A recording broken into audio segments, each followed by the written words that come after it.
Hi, welcome Colleen. Thank you so much for being here today and sharing with us your insights and wisdom about entrepreneurship. So I'd love to start out asking you, what exactly is your business?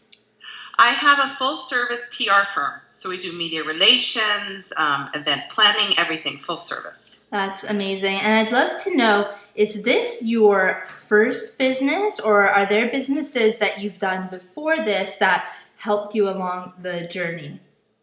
This is my first my own business, but what really got me started along the journey is I was an in-house PR for 12 years for a corporation, and just developed a huge passion for PR, and that's what led me to this. I've done some multi-level marketing and things of that nature, but really my true passion was to have something that was my own.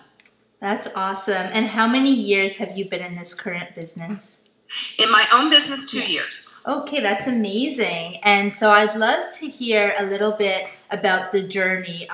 Did you have a lot of contacts right out of the gate, or was it like this, step by step? Like, how did you get that first client when you went off on your own? It was absolutely step by step. I had a lot of journalist contacts just from all my years in the tech industry. But what really helped me was word of mouth. People found out that I was going out on my own, and other PR firms actually were referring me to clients, which was pretty amazing. So I started out with a very small client who kind of gave me my boost, and went on from there. Now, when you say your boost, do you mean like your own personal confidence that you could do this on your own? Absolutely. Yeah. That's yeah, awesome. And I'm very, very fortunate that I have support of a husband who's a big-time executive, so that helps as well. That's awesome. And does that help also in terms of giving contacts or meeting people, or just more the emotional support? I think the back-end business support and the emotional support. That's amazing. All right, so before your own business, you did work in PR before, and so obviously that is many years of skills and training. But even before that, was there something that you had done before that that also brought in some skills to you being able to do what you do? I have a pretty large sales background. Okay, that's amazing. So Can you I go think into that's that? what really led me to PR. Wow. Because I, got out of college, with a master's degree in, international business. But, you got to start somewhere. So, and you have to develop your career, and you have to develop, what niche of business do you really want to fit into? So I was selling, I worked in the telecommunications industry and had a heavy, heavy sales background. So that's what really kind of paved my way to get into PR. And having a background in writing, of course, through my years of university helped as well. Yeah, that's amazing. I love that you say that. And I love that it's like everything that we do, it really does help us in our current business. Is there anything that you can tell us? I would just like to take a moment, almost pause, and talk about the sales aspect, because that is so important. And I think that sometimes people just hope that you'll, put out an ad or put up something on a website and that people will just come. So if you just want to go into sales, maybe a little bit, tell us like a few things of like that really work or have helped. Yeah, we can all hope that that happens in reality. I mean, I have been fortunate. There's been a lot of word of mouth, but yet in the end of the day, you have to deliver a great proposal, and you have to sell to get the client. So I think my sales background has really been an asset to me, and the ability, it's all about communication. And when I narrow down my skill set, it's communication. So I think from PR, sales, it just kind of all goes together. But I think just really being able to talk to people and show your value, be genuine. I think that's what people lose sometimes in the sales process. Just be genuine. Yeah, I love that. That's really amazing. And then do you also do things such as following up with people and making calls? Is that all part of like the sales and the communication? Absolutely. And even clients, let's say somebody decided not to go with me for one reason or another. If it was they didn't have the the ability at the time, I still keep in contact with them. You know, I send them a Christmas card. I like to know when their birthday is. You know, I keep in contact and keep that friendly relationship. And I think that's been my success as a PR as well. Yeah, and I think that's an amazing piece of advice right there. I don't know if you meant to give it as advice, but I feel it's like that's the relationship building, and that's what really helps keep business strong, and just like how important that aspect is. So absolutely, yeah. It's really imperative, and never take, you know, that client that said no that day, because that client could be your client a year down, 2 years down the line. So keep that relationship. I think that's so important. And I'd love to ask you something that I haven't really asked many people, but do you personally, like let's say there's a client who's a maybe. Do you take a moment and think for yourself, do I even want this client? Or do you sort of do the same thing for everyone? You'll follow up no matter what? Or do you like take a time and think, like, do I even want you? Like, is it even worth the money? Do you go through that process? Absolutely. I mean, you have to, because you have to say, is this going to be a fit for me? And is this a fit for my firm? Can I really help that client? So yeah, that's all part of the process as well. I love that. Yeah, because I think it's also important that in order to love your business is that you actually think, do I want to do this? Because you don't want to end up getting caged with clients that you can't help or won't be happy with. And I think that's so important. It is. And I kind of have a mix right now. Like I have an amazing tech client that I work for, but then I also have a free online preschool. And being a mother, I have a passion for that. So that comes through. That's awesome. Oh, that's so nice. So I'd love to get more into the nitty-gritty details of what you personally do, because there's a lot of different techniques people use. So some people writing a blog or a newsletter is really important for their business. For other people, it's going to events, you know, spending hours writing sales pages or making calls. So I'd love to know like the nitty-gritty details of what has really helped you expand through the last 2 years of this business. Okay, sure. I think it's been a combination of things. Yeah. It's staying in communication with, you know, my colleagues, staying in communication with journalists, and that is really what I found so important is social media. You know, it's just really, it's helped me so much. It's Facebook, Twitter, LinkedIn. So I think that has helped me. But just being in communication with people has been what has really been the stronghold for me. Okay, I love that you brought up the social media because, you know, sometimes people wonder, is that a waste of time or how do I use it? And it could totally vaporize your time. So I'd love to know some of your best tips, like how do you strategically use it for business purposes and not like getting lost in the big, you know, Facebook void?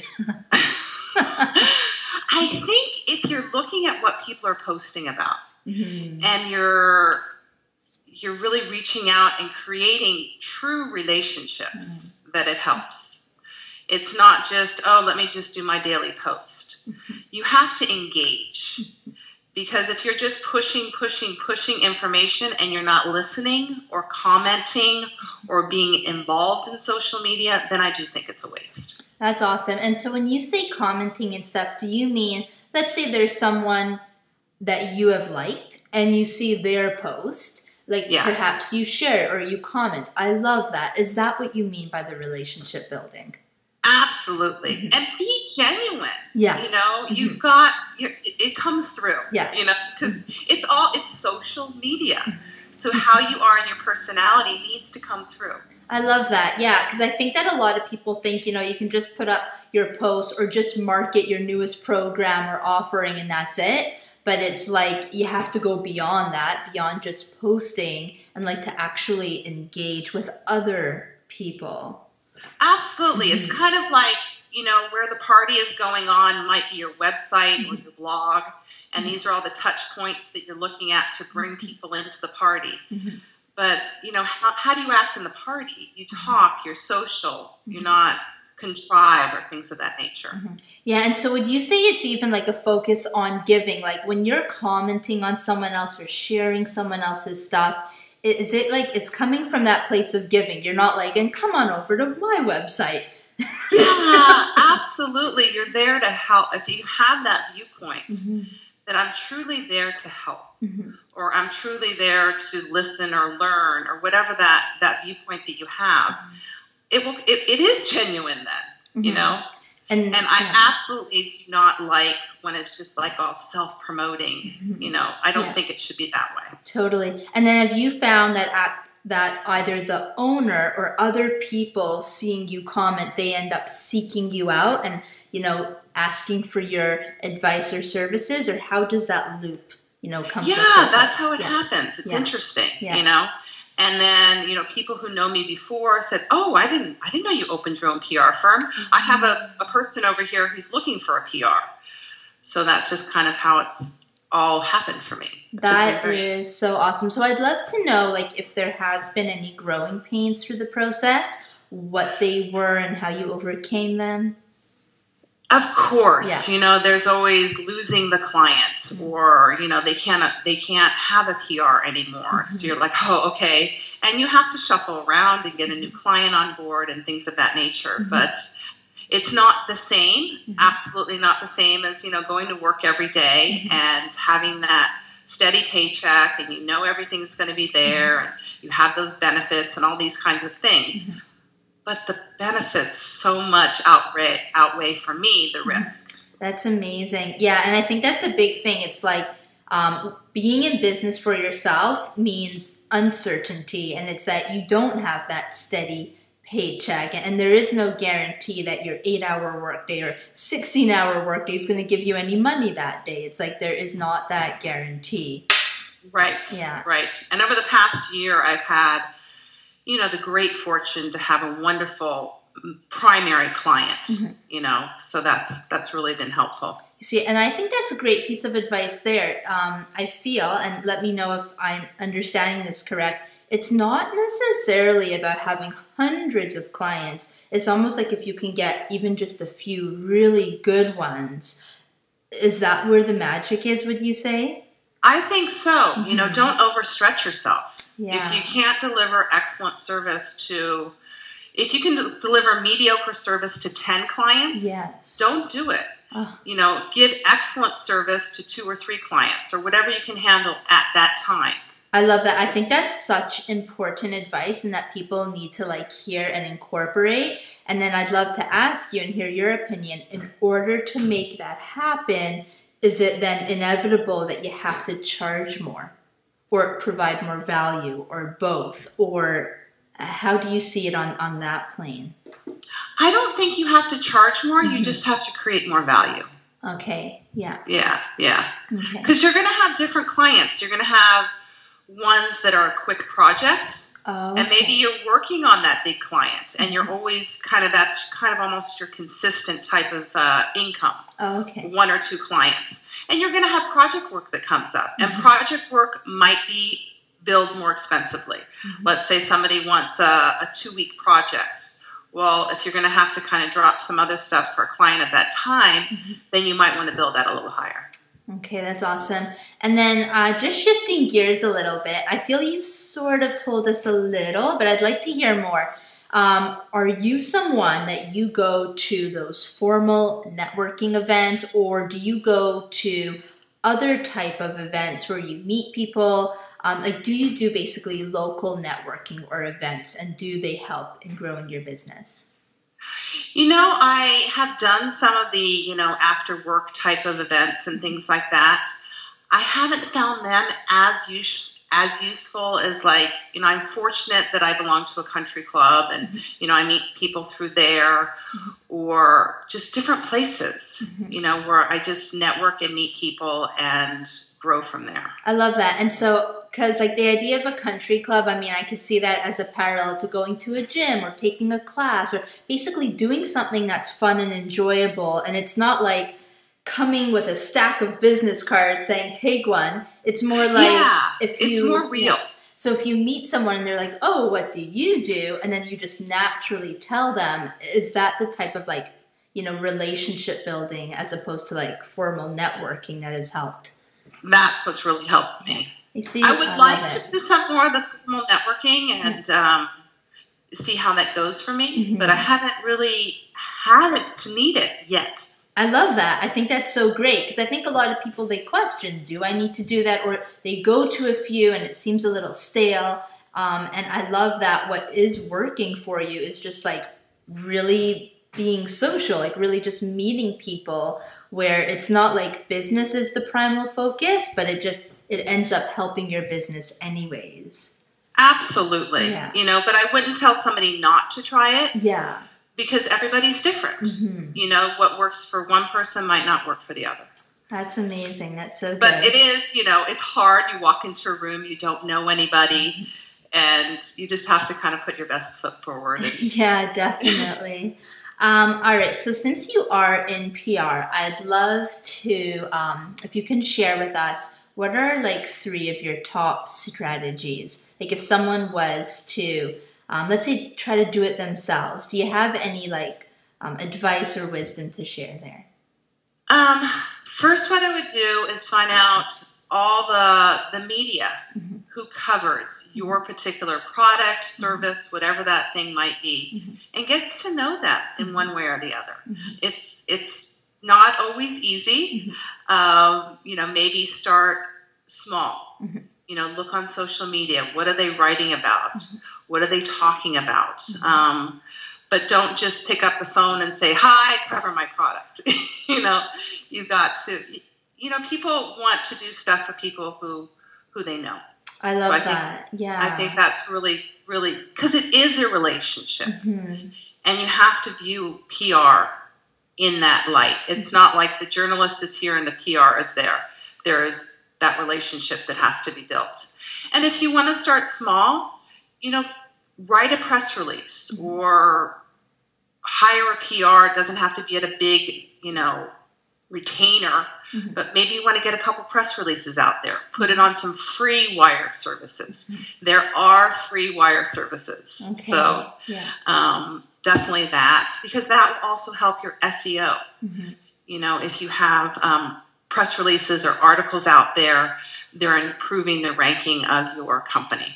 Got it. And then I'd love to know, you know, a lot of people who are in business for themselves, it's like sometimes you want things to just happen so fast. Like, you know, can this just happen already? And could be a frustration. And like with PR, what you're saying, it's not just like you call the TV station and say, feature me. It's like instead, you know, it's over time. So I don't know if this is too nitty gritty or if you have a time frame. Like if someone, you know, likes someone on Twitter or Facebook or starts to build a genuine relationship following their work, would you say that it takes 3 months, 6 months, a year, or do you have any time frame? It really depends, you know, and it depends how newsworthy is your story.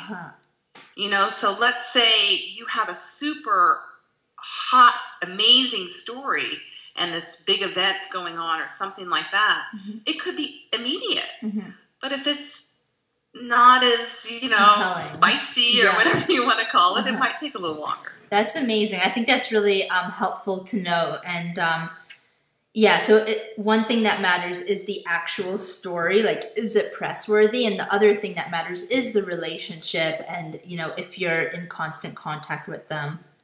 Yes. Yeah. And like always have something tied to some type of event. And you might think an event is a party or this or that. An event could be, I released a new case study. An event could be, we just got new funding. You know, a VC just gave us funding. That could be an event. Or we released a new product. We released a new service. So there's always ways to tie something. But make sure there's some new news. I love that, yeah. And do you have any recommendations? Because everyone is so busy. What are your recommendations when it comes to follow-up? So let's say you do pitch a story that you think is amazing and you don't hear anything. You know, do you wait a week, a month? Do you follow up with a new story, you know, in another week? Or do you have any boundaries or suggestions around that? Well, I do know that reporters do not like to hear, like, you send a press release and then you call them like immediately, say, hey, did you get my press release? They don't like that. Yeah. So I caution you not to do that. Yeah. But you can send a friendly reminder email. You know, maybe a week down the line, you want to call them and say, hey, you know, are you on a deadline? We'd really like to talk to you about this. Yeah. So. And I think that's helpful because I actually think that that is true for anyone, whether it's a client, someone you want to partner with, anything. Not to expect someone to answer right away, to almost recognize that people are busy and to like wait it out, like you're saying, at least a week or so. Yeah, and don't get disappointed. You know, you have to realize that reporters, editors, they get hundreds and hundreds of emails. So if that story didn't resonate with them, maybe the next one will. So I think patience and really, you know, really knowing what they're writing about so that you can tune into their interest. And maybe starting with really targeting some really key media in your industry that you want to get to know and really write genuine to them. I love that. That is so good. So I'd like to know, what does a typical day look for you if you do have a typical day? Like, are you pretty structured, or what does a typical day look like for you? I think I am. I try to be. Yeah. You know, first thing in the morning, well, I'm a competitive swimmer, so I'm in the pool at 6 a.m. Amazing. Yeah, so that's how the morning starts for me. And then as far as my work day, I start out with my social media first. You know, I see all my clients and what they are, maybe what their blogs are about, and I make sure I share those on all my social media avenues. And then I do a little promotion for myself through social media. I start, you know, looking at Entrepreneur Magazine, Inc. Magazine.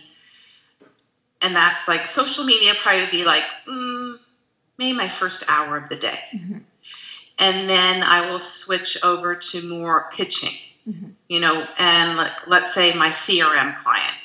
I will scour and see what's being talked about, you know, that day about CRM, and see how I can tie into those stories and things like that. In the afternoon, I tend to do more of, I try to really stay with more the media and things of that nature, social media in the morning. And then the afternoon would be more for administrative, writing, press releases, and things of that nature. That's amazing. And I just find that is always so helpful, you know. And I feel that you do have like a system and a structure in place, and that it keeps you on the ball and it keeps things moving, as opposed to waking up and saying, what do I do? I've got so much to do. Where do I start? It's like, you know. No, I couldn't do that. Yeah. I think that's amazing. I think that's so important. So do you have any final advice or wisdom to share for entrepreneurs, whether it's PR related or just like life and business related? Any final words you'd like to share? I think you have to look at your passion and why you're doing it. And I guess I'd like to leave with these words. I mean, what motivates me every day, no matter what the rocks, you know, that will come in my way. And I look at it like a hike. And there's rocks along that hike, but there's this beautiful waterfall at the end. And that waterfall for me is my own schedule with my family. You know, I never have to ask permission to be at anything of my kids. Yeah, I might work that night. And absolutely, I'm going to work that night if I took some time off during the day. But I think you have to know why you're doing it. That's so and good. Really have your vision in place and your goal in place. And no matter what comes your way, then you can get through it. I love that. It's not easy all the time. Exactly. You know, there's loneliness, of course, especially when you're used to working in a big corporate environment. But if you have, I think you have to have outside things where you're with people, especially if you're a social personality. And that's what I would say. I love that. That's so important. And thank you so much for sharing that. Before we wrap up, I'd just love for you to share, where can we find you? Like website, social media. Tell us where we can find out more about how we can learn more about you. It's ToumayanGroup.com, and that's TOUMAYAN group.com. And I'm on Twitter, Toumayan Group, and Facebook, Toumayan Group as well. And I'm on LinkedIn under Colleen Toumayan. Awesome. Thank you so much for not just sharing like your wisdom and the entrepreneurial journey, but sharing with us such important tips on PR and social media, because for anyone in business these days, it's so important. And I feel like you really shared some amazing strategies with us. So I just want to thank you so much for your generosity and sharing with us. My pleasure. And thank you so much for having me. Awesome. All right. Thank you so much, Colleen. I'll talk with you soon. Okay, great. Okay, bye. Bye.